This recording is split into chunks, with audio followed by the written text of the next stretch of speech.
From the Crush Studio in sunny Florida, this is the Disney Crush Podcast. And now your two tempests in a teacup, Dave and Tony Ann. On this week's The Disney Crush Podcast, Dave and Veronika hit Geo-82. We're going to hear all about it. Plus, Destination D23 is coming to Walt Disney World, and we got some announcements ahead of the big convention. Episode 406 of the Disney Crush Podcast starts right now.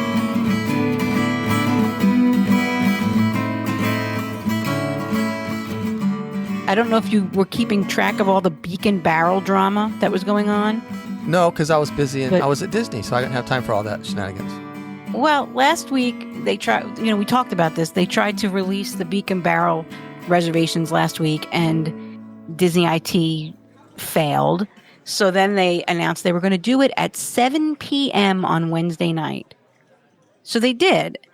There was a queue. You had to wait in a queue, like sometimes happens, when something big is happening, they make you sit in a queue.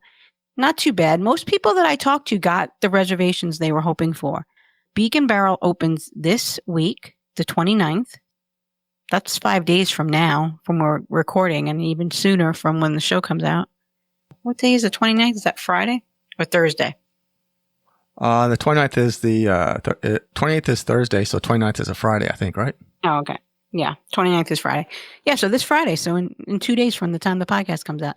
But there's already been some cast member previews, I think, because I've seen video and, media, because I've seen video come out.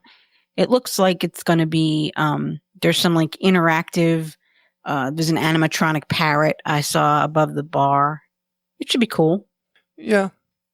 All the reservations were bleeped up in a matter of minutes. It was 25 minutes or something. But I've been looking and I've been finding random ones here and there. Yeah, we might have to go back on. We did try to do it, but we didn't get anything. So it's not going anywhere. No, it's going to be there. Yeah. It's going to be there. So, so what I was talking about at the show open was Destination D23 is coming this weekend. It's a convention for a meetup for members of the D23, which is Disney's exclusive fan club. There's different levels of D23. There's a free level, then there's levels that you pay for, and your perks increase based on how much you pay. Every 2 years, they have a big convention in California, and they usually make a lot of announcements about the movie, what's coming in Disney movies, Disney animation, Pixar, Muppets, Star Wars, Marvel, all that stuff. And they usually have a really big parks panel. Now, on the alternating years, they come here to Orlando and they do something on a much smaller scale, but they still usually have a parks panel of some sort with Josh, and he comes out and says what's opening and what's coming, or gives you the status of projects we already know about. They made an announcement a couple weeks ago that was upsetting some people, that there was not going to be a parks panel or anything like a parks panel at this year's Destination D23. So a lot of the parks fans were kind of up in arms about that. What's interesting is last week, quietly, they had a media event and they made all these announcements that normally they would have made at the parks panel. So I don't know why they did that. So instead of having an event for the paid customers that were coming to the Destination D23, they had a media event and released all the information for free. So I don't know. Because people were mad about it. People that are going to Destination D23 were mad that they announced all this stuff the week before Destination D23, because that's one of the reasons people like to go to that. Mm-hmm. So I don't know. To hear the breaking news. So, I guess. One of the announcements was that the Zootopia, the new layover for the Tree of Life, which used to be the Bugs Life movie, is opening November 7th. The new Zootopia movie. Yep. That was a very short renovation, so I'm hoping that they didn't just slap it together quick. I don't know. I'm hoping it's good. That's fine. Something different, the way I look at it. So yeah, it's been there for a long time. And and the Zootopia characters are going to be meeting. at Animal Kingdom, which is cool. Mhm. Any new characters is cool. So Yeah, that is good. that's opening November 7th. They made an announcement about changes coming to Big Thunder Mountain, that there's going to be a rainbow cavern, which, I mean, that's cool, but the announcement was kind of like, what's the announcement here? It was like this, they showed a picture of what it looks like, and it's like, okay, I don't know. It's not much of an announcement. And that's supposed to be opening in 2026 at some point. They said, speaking of quickie overlay, the Electric Mayhem arrives to Rockin Rollercoaster in 2026. That's troublesome too, because that means, because Rockin Rollercoaster with Aerosmith is still open right now. Yeah. So that's not going to be much of a renovation either. They're just going to kind of slap a new overlay on it. Right. Well, all the things that they're doing right now, that's right, are going to be easy peasy ones. They can get done quickly, and they're going to trickle that in, which is fine. Because I mean, I wasn't expecting something spectacular was going to happen. We kind of figured this was going to happen. Yeah. It's the easy stuff. Yeah. And then the big stuff will come if they yeah, that's true. if they decide to keep their word. And one of the other announcements was, we had heard about they were going to be redoing Buzz Lightyear Space Ranger Spin. Again, that ride is still open. So all these things are supposed to be coming, but they haven't even closed the existing attractions. Same thing with Dinosaur and Indiana Jones. So Buzz Lightyear Space Ranger Spin is supposed to be similar to what they have in California. The guns are going to be kind of, you could take it out. The gun will be removable from the stand it's on now. It'll be attached to something, I'm sure, but you'll be able to pick it up and aim a little bit better. The score will be digital, like Toy Story Mania, so that you won't be limited to the 999,999 that you are now. You can't get any higher than that currently. It's going to be digitized so that it's, like I said, like Toy Story Mania, so you can actually get higher than that. And we're getting new ride vehicles. They released these new ride vehicles. So, yeah, all this stuff's coming to Walt Disney World. But inexplicably, they announced all this stuff the week before the big convention instead of waiting for the convention. Mm-hmm. So I don't know. It's very strange. They're doing that next weekend, or this weekend, because when the show comes out, it'll be this coming weekend. It's also Labor Day weekend. Also, Food and Wine starts on Thursday. Also, Beak and Barrel opens on Friday. I feel like they're cramming a lot into Labor Day weekend. They're having a convention. They're having a holiday. They're having a new bar open. Mm-hmm. They're having Food and Wine. It just seems like a lot for a holiday weekend. Mm-hmm. Well, good. I don't know. Finally. But it makes me wonder, is Labor Day not that busy a weekend? Because they wouldn't do all this. Like, they wouldn't do all this on 4th of July weekend or the week between Christmas and New Year's. But they'll do it on Labor Day weekend. I don't know either, unless everybody's going to the beaches and the water, and they're trying to lure. Well, I think kids are getting ready to start school. They could be going from past experience too. I mean, how was it the last 2-3 years? And then they calculate it and like, let's get this stuff going. And they've been working on Beak and Barrel for a while, and all these other things like we just mentioned are kind of easy layovers. They're kind of easy. We say easy. To us, it's very difficult, but to them, they got this stuff down. And if they just have to change put Muppets in, take Aerosmith out. I mean, yes, it takes a lot of work, but it could be a lot worse. So anyway, looking forward to it. Sure. Anything new is good, I think. Mm-hmm. I don't know, except for Frozen Ever After. I know. Okay. We digress. I digress. Yeah, I'm excited. It'll be cool. It's an exciting couple of years coming, so it's a good time to be a Disney fan. Yeah, well, we'll take the dribble and drabs. Thank you, Disney. We'll take whatever you got. Yeah. Give us whatever you got to keep us until the good stuff comes. Right. Right. Yep. I cannot express more that if you are going to the Food and Wine Festival at any point this year, that you need to download onto your phone the Food and Wine app. It is not a Disney app. It is not owned by Disney. It's a third-party app. It's free. and it lists every booth with the prices. It gives you the description of the food, and it lets you put a little star next to the things you'd like to try. And then it also gives you a budget. It tells you how much it would cost if you tried every single thing on your wish list. So it's a really great app. It helps to jog your memory while you're actually in the park, because it's overwhelming and you forget, oh, I wanted to try that thing in Italy or whatever. Actually, you never want to try anything in Italy. The Italy booth is notoriously bad. But yeah, it jogs your memory while you're in the park. Oh, I want to make sure I get over to Norway. And then like I said, it helps you to budget. It helps you to know how much it's going to cost. And it kind of, for me, that helps me like cut things out. Like I'm like, no, I don't want to spend that much money. So what's the absolute top, 3 or 4 or 5 things I want to try? Yeah, so why wouldn't you do it? Why wouldn't you use it? And the thing is that it's not just for Food and Wine Festival.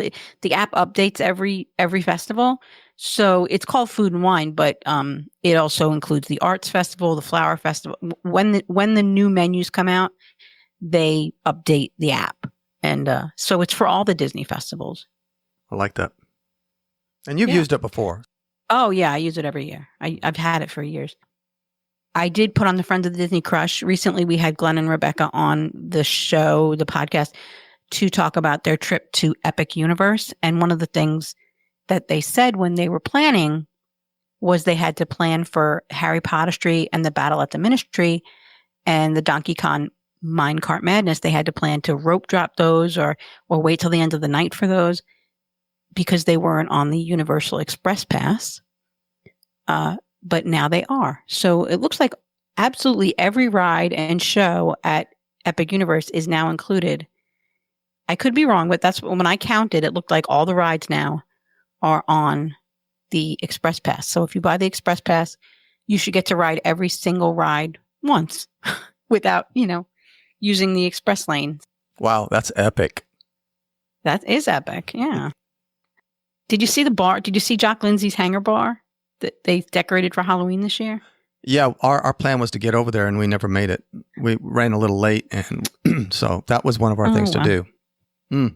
I know. Hey, hopefully we'll get to it. Yeah, we'll get to it eventually. Yeah, one of these days. Did you see I got sent a survey? Disney every once in a while will send you a survey in your email if you're a frequent Disney visitor. They sent me a survey, and I always like to do them because sometimes they're very telling. And this particular survey was about Disney dining plans, and it asked me what I thought of the names, the value dining plan, the classic dining plan, and the signature dining plan. So it looks like they're considering a name change for the different levels. The value dining plan being what is currently the quick service dining plan, the classic dining plan, which is currently just called the Disney dining plan. And then the signature dining plan looks like what was formerly the deluxe dining plan.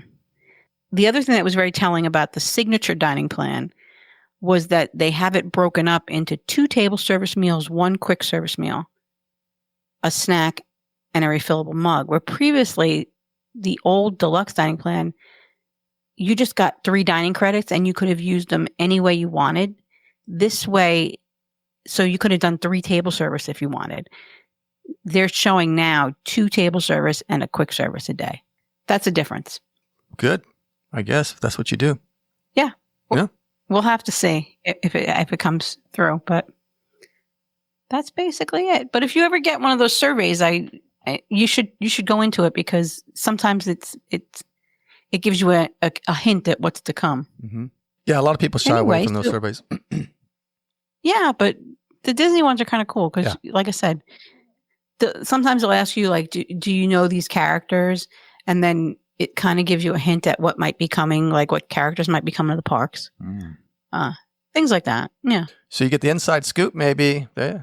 Kind of. Sometimes, like they'll send you one right after your trip, and it'll usually be about your trip. What did you think of Port Orleans French Quarter?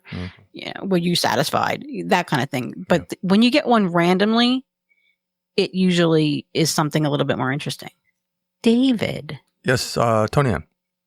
You went to Walt Disney World this weekend. We had a quick trip. Yeah, we went over and we had reservations at Geo-82. Okay. Did you get rained on? It was raining here. We did get rained on, but just for a brief moment. Actually, going into Geo-82, on the way there, we got... Oh, that's perfect time. I know, exactly. But it wasn't too bad. We had umbrellas, and it was good. Why don't I get Veronika down and see if she can a great idea. Join us in the studio? And I like her better than you anyway. Oh, good. Perfect. Okay, hang on.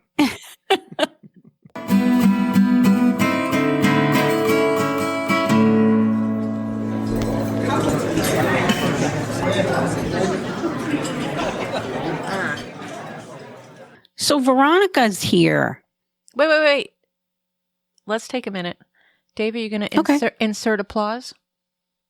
No, I could. Hang on.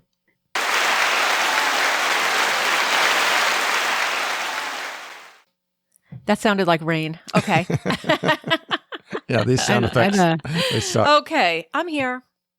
Glad to be here. I could insert the Veronika's here. Misconnections music. Oh, I think I like that better than the rain. I tried to have a misconnection this week at Disney, but she found me. I could see where this All is right, going. Veronika. Okay. I took a left towards Mexico, and she took a right towards Canada. And somehow we wound up together over by France. So, Veronika, David told me you were trying for a while to get reservations to Geo-82. I was. So, and I did make these a little while ago. When the reservations first became available, of course, I kept trying and then trying to figure out a Saturday. Although I don't know if Dave mentioned that I was so excited to have any appear that I took what came up on the Saturday and it was 11:05. And because we bring the dog, that's too early, even for an early check-in. So we paid for 2 hotel nights just to be able to go to the reservation. I just didn't. Oh my goodness. I know. I didn't even think about that, but that's fine. Yes, the little things you got to just stop and think about. Well, that's the earlier we were talking about Jock Lindsay's, and that's we were going to try and get over there early and drop the dog off and then go to Disney Springs, but things happened and we weren't able to leave, so we kind of missed that first day. Oh. Yeah. Another time. But it's okay. It just made me realize, okay, pay attention, Veronika, because you can't get the dog in any earlier than 12, and by the time you get to the park, so I probably would never do like unless it was a 1:30 or later, it just wouldn't work for us. Yeah. Right. In the future. But that's okay. But we did it. It ended up working out good. And we'll talk about that here in a second. Okay. The time-wise. So tell me about, we know that it's located at the back of Spaceship Earth in the old Seaman's Lounge. Yes. So did you have trouble finding it? You found it right away? Is there signage now? Well, we had a guide, so that really helped us. You know, we were with Scott and Karen. And what happened, we were over in England, in the UK, and time for reservation, and it was a downpour. I mean, sideways rain, the wind, the umbrellas were flying, that kind of rain. So we managed to make it through. We went through the gift shop connections. Oh, yeah. Wiggled our way to the bubble wall, and then skirted in that way. So we went in the exit, walked through, and then to the lounge. Yeah, and that was simply to stay out of the rain, but it worked. It's not really a speakeasy, but it shares the same type thing. For a speakeasy, it's hard to find the entrance to it. So what'd you think of the look of it, David? Well, like you said, there's really no signage, and if you really don't know where you're going, it could be hard to find. But coming into it, I mentioned to the group that it was a very underwhelming host area. But the one thing they did do, which was very, very nice, and we appreciated it, was they had cold towels rolled up for you. And you could take those and put it on your neck and wash your face off. And I think it was nice, but I thought to myself, that's just an added pain in the butt for them. Because now they got to get all those and wash them and dry them and then cool them off. You know what I mean? I don't know. I appreciated it. It was nice. But Yeah, but it was a little underwhelming. You want to something like Space 220 kind of grabs you when you walk in. It's got all that cool stuff going on. This was just kind of nothing. Like they weren't trying to hook you right away at all. But anyway. But once we got in, I mean, still again, I had some really big windows looking out. The chairs were comfortable. It was okay. It was just okay. There was absolutely no view. I don't know of trees and you can't see anything. See, I'm baffled by that they do a fireworks party. And our friend Gina Simpson, who I'd like to get on the show soon, she did the fireworks party and said it was amazing. And I've seen pictures. Mm-hmm. And you can see the fireworks. I mean, I don't know. Like you're saying, the trees. Because everything I've seen, I see the trees. I don't know. Yeah, we were. Pictures at night. I see the fireworks. Yeah, we were trying to imagine what they would look like, and I just couldn't imagine it being that good. But Scott, who was with us, our friend Scott, said that there was 2 larger trees that they actually took down right behind where Walt sits. Oh, okay. And so he did mention that. I don't know, I guess to make it a better view or something. But yeah, it's a little underwhelming. Yeah, the view. Interesting. Yeah. But it's a quiet spot. Nice inside. Yeah. So tell me about the $30 drinks. Well, we didn't have any of the $30 drinks. Okay. Dave wound up getting one of the 0 proof cocktails. Okay. It's called A Walk Through the Garden. Okay. Yeah. And it tasted like a walk through the garden. Not in a bad way. No. It's called A Walk Through the Garden. It's $17, Tony Ann. Okay. With no alcohol. $17. Okay. Well, I guess it's because it's 0 alcohol spirits. So they're selling it. Yeah. Which is exactly, I think, why we wanted to at least try that, because it's not just like, hog juice and salsa, with the glow. Yeah, with the glow cube. And you want to know why it tastes like a walk through the garden, Tony Ann? Yes, tell me. Is it seagrass? Yeah, it's got non-alcoholic spirits. It's got basil, fennel, lemon, orange bitters. Okay. The Bitter Truth celery bitters and bubbles. Oh. The only thing when they served it, you didn't have little rabbits and bunnies running around you. No. That's all. No, that would be nice. So did it taste earthy? It tasted not earthy. It was very refreshing. Okay. It was good. It was good. Good. He loved that there was basil in it. Yeah. It comes with a big basil leaf in it, which is very big, unusual. And he took it out and he was ripping it apart, smell this. Doesn't this smell great? So he really enjoyed the basil portion of this drink. Wouldn't you say? Yeah, I love basil. Yeah. So it's right up I his think alley. that's wonderful that they have 0 proof cocktails like that aren't the generic lemonade with a little grenadine in them, so that you can, if you can partake, if you don't want to drink alcohol. A lot of times when I go with Mike, I don't like to drink, but I still want to be sociable with my friends, and so that's really great. Mm-hmm. Yeah. And I did mention now there are no. Mike is 25; he can go, but we must say that this is an over 21 establishment, right? It is. Yes, and we appreciated that. I mean, it is a little noisy in there. I don't know if that made a difference, but it has the big windows. I think the ceilings are high in there, and there's hardly any carpeting with the windows. Mm-hmm.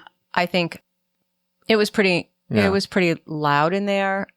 I would go again because there are. You did feel like you were in an adult location. Okay, it definitely took you out of the Disney. But let me ask you something. Do you think Disney really did that to make it an adult location, or do you think they did it because it's a small place and this actually meant they could accommodate more people if they don't let families in there?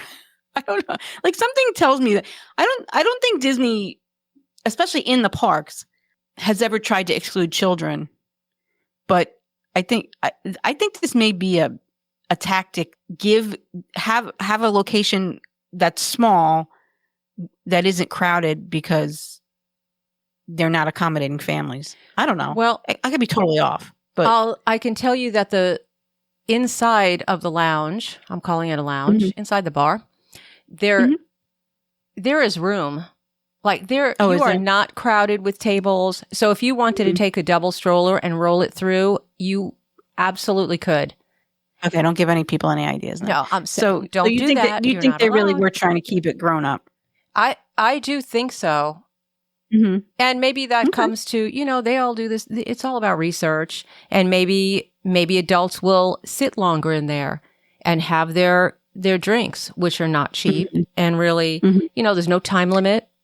There's no... That's what I was going to ask you, like, because Oga's and I'm pretty sure Beak and Barrel is also going to have a 45-minute time limit. Right. There was no time limit. We were not rushed. I think it's great. I also think I would go again just to pop in to see if there were spaces at the bar. Mm-hmm.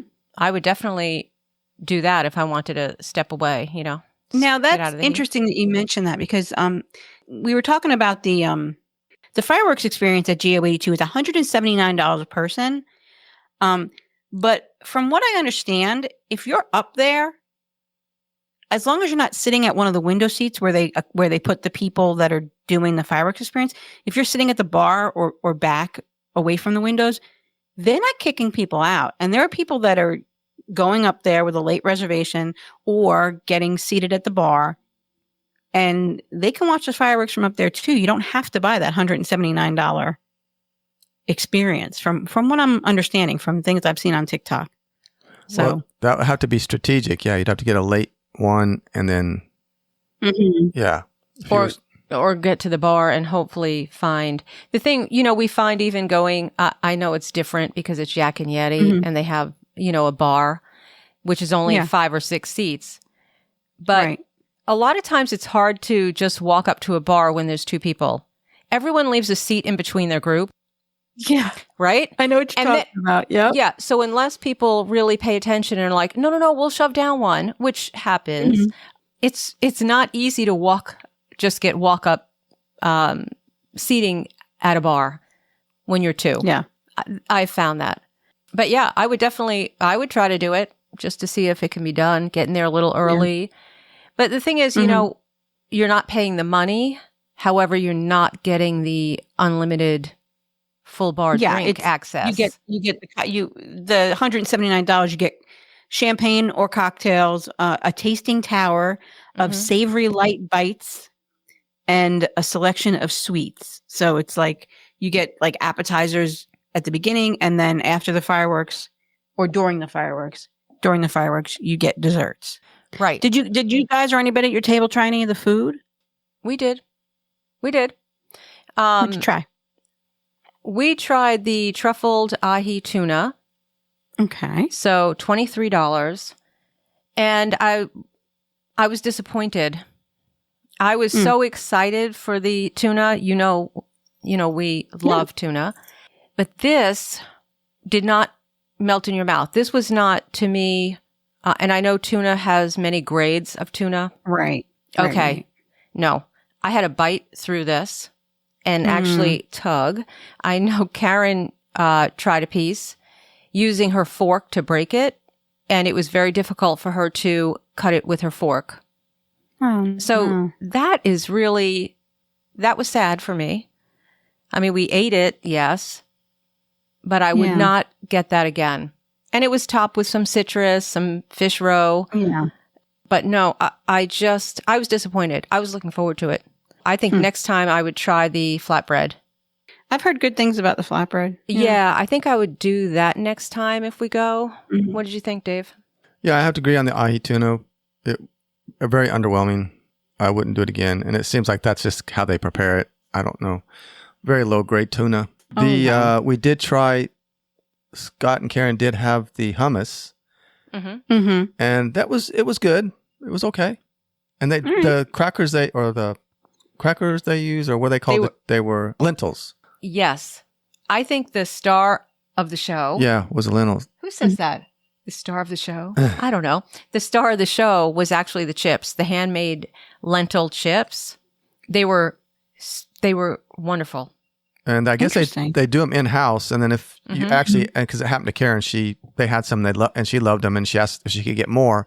And they said, we can bring you more, but it's going to take a little bit because we actually do them in-house, right. Oh, they make them fresh. Make them fresh in-house, yeah.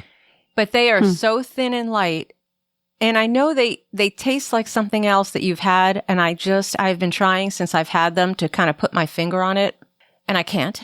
But they were great. I mean. Yeah, Veronika tried to ask our server if she could get the recipe, and she politely said, no, can't do that. I didn't even want the exact recipe.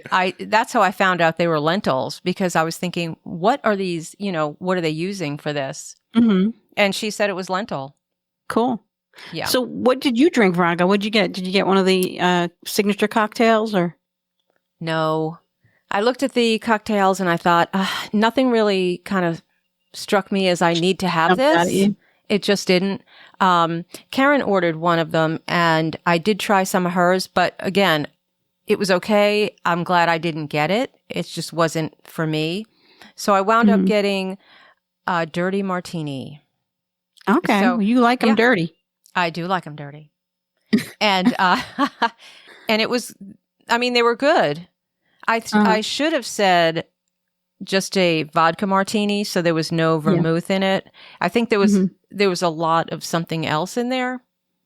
Anyway, but it was good. Actually, I wound up having 2. So there you go. Well, there you go. I know. So yeah, all in all, I would say I would never go back, but I would get different things. I would try something new and possibly try to get to the bar. This way we're not locked into a reservation time. That's always good. Okay. Unless we were going with other people. What do you think, Dave? Yeah, same. Okay. Yeah. So all told, how much did that cost you for the 3 drinks? And okay, I had a non-alcoholic drink that was $17. Veronika's, yours were $17. The tuna, $23. And it came to a total of $62.50. Yeah, 62 and change. Before the tip. Before the tip. So not bad. I mean, it was okay. No, because I've heard nightmare. I've heard people are walking out of there spending $300. Yeah, you could easily do that. You could easily walk in there and spend the money. If you had if I had, even that drink that I had that was non-alcoholic was $17. That's a little for just a fruity drink. But I could see it. Because the bites are small and you'd have to have several things if you did everything on the menu. Yeah. I could see it add up. Yeah, I still think I'd like to try it. No, try it. I think everybody should try it. Yeah, try it. And that's not bad. Like I would go again if we had friends there. We go hang out with them. No problem. It's okay. It's Epcot needs a place to like a respite from the craziness. So yeah, anything like that is welcome to me. So right. And what I did notice on the reservations. So when I realized that my reservation was early, I was trying to modify it. I kept trying to modify it. And what I saw was reservations are, they show not available. But the day before, it would have been fine. So I think you really, even if you go with no reservation, if you just get online that morning and just keep checking, you probably could get in there. Yeah. All right, cool. Yeah, and Veronika was a little hesitant about the time that we picked, and we did try to modify it a little bit to get later in the day, but it ended up being fine because we were like one of the very first people in there. And that was good because we did ask to sit by the window, and there was, I think we were the first couple there on the windows. There was a few others, around, but maybe 4 or 5 couples in there and us, if you want a good view. Because by the time we left, we were there probably a good 2 hours maybe, right? About, Yeah, we were there a good 2 hours. And by the time we left, there was no place to sit. Every chair and place at the bar was taken. And on the way out, there was probably a good, 10, 15 people waiting to get in out in the waiting area. Which that has to be difficult, staggering those reservations because there's no time limit. I mean, Right, you don't know how long people are going to sit there. No, so exactly. And if I would have gotten to the, for my reservation, would have gotten to the bar for my reservation, and there were no seats available. I mean, how long do you wait when you have a 2:00 reservation and they tell you, well, there's not going to be a table for 30 minutes? Like, I mean, I don't know how they handle that situation. I would recommend one of the early times. Okay, cool. All right, guys. So we back to Geo-82, and we're going to try to get into Beak and Barrel, and we want to head over to Jock Lindsay's before Halloween's over, and we got a lot to do. I know. We do. I know it. But I love this time of year. This time of year coming up is the best time for me. Yeah. Love it. All right, Tony Ann. Veronika, anything else you want to? Nope. Okay. Tony Ann, anything else? No. Thank you so much for sharing your experience with us. No, it was fun. We had a good time. Good time. Anytime in the parks is a good time. Well, thank you for listening, and we will talk to you next week. All right. Bye. Bye.